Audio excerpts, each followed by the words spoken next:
I want to thank Senator Vogel and Senator Ament for having a conversation with you about the budget and the fund transfers. And I think that there has been some frustration, confusion, and concern with regard to that intricate web of fund transfers and borrowing, and I called it the hide-and-seek approach to the budget. It's really hard to follow, and hopefully we might be able to dig a little deeper into that. And I know it's not a new phenomenon. I mean, certainly President Jefferson spoke about the need to simplify the forms of our government's accounts and saying that they should be as clear and intelligible as a merchant's book, so that every member of Congress and every member of the citizenry could clearly understand where their money was going. But I had the opportunity to read through your testimony that you provided, and noted that the governor's budget proposes to fully fund Pennsylvania's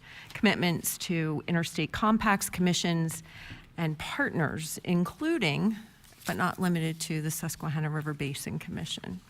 I'm a bit alarmed that we would give the commission another penny without some needed reforms, and particularly given the audit by Auditor General DePasquale showing a blatant disregard for taxpayer dollars by this quasi-governmental commission. So part of Auditor General DePasquale's audit said that the SRBC needs to update their agreements with your department, as they have not been updated in 20 years. And what I can tell you is that this entity has come into the 28th district that I represent and continuously raised rates, raised fees, raised funds on taxpayers,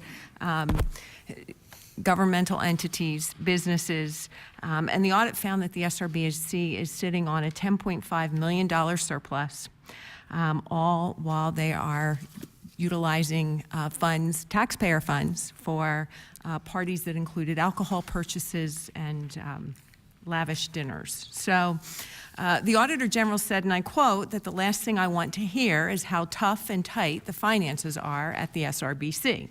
So my question to you is, what changes has the commission made that makes you and the governor believe that they are worthy of being fully funded?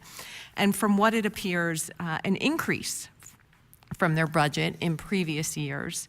Have you had an opportunity to update the agreements between the SRBC and your department that have not been updated in 20 years?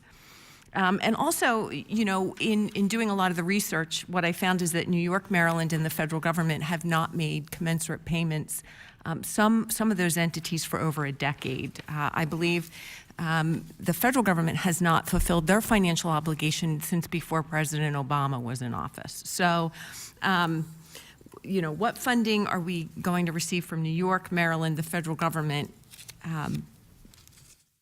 You know, I certainly think that they should live up to their obligations as well. So if you could address those questions, I would appreciate it. Absolutely. And on the last point, I'll just say, you're absolutely right. The federal government has not paid. I think the other states have generally paid exactly what their dues have been almost every year.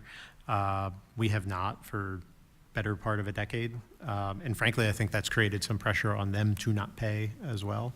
Their dues, which under the compact, frankly, creates some legal issues, which is part of this.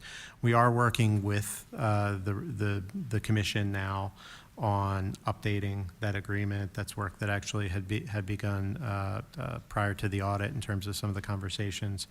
And in particular, I think dealing with in making sure we're addressing some of the issues you and others have raised around, you know, just to make sure we are not addressing, or that we are addressing any places where, you know, the state responsibility versus the SRBC responsibility. The one last thing, and you referenced it in passing, but I mean, just need to say, I think myself and the other commissioners definitely, in talking with them,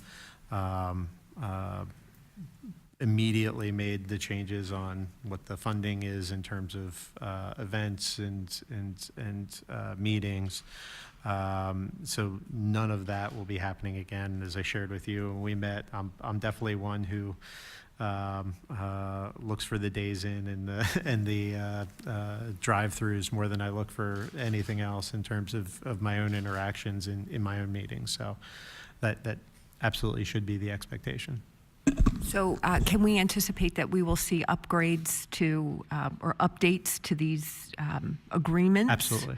Prior For to this certain. budget going through? And can we expect that we will no longer see the duplicative efforts of the two entities, and that the commission will go back to its original intent under its compact? I want to get back to you on the timeline specifically to get the agreement done. I know it's something we're working through now. I'm not sure that will be done by June 30th, but I'll get back to you on the timeline. I would appreciate to continue to work with you to Absolutely. assure that they stay within the confines of their compact, and that they are respectful and work with your entity and also with those that in the regulated community. Thank you.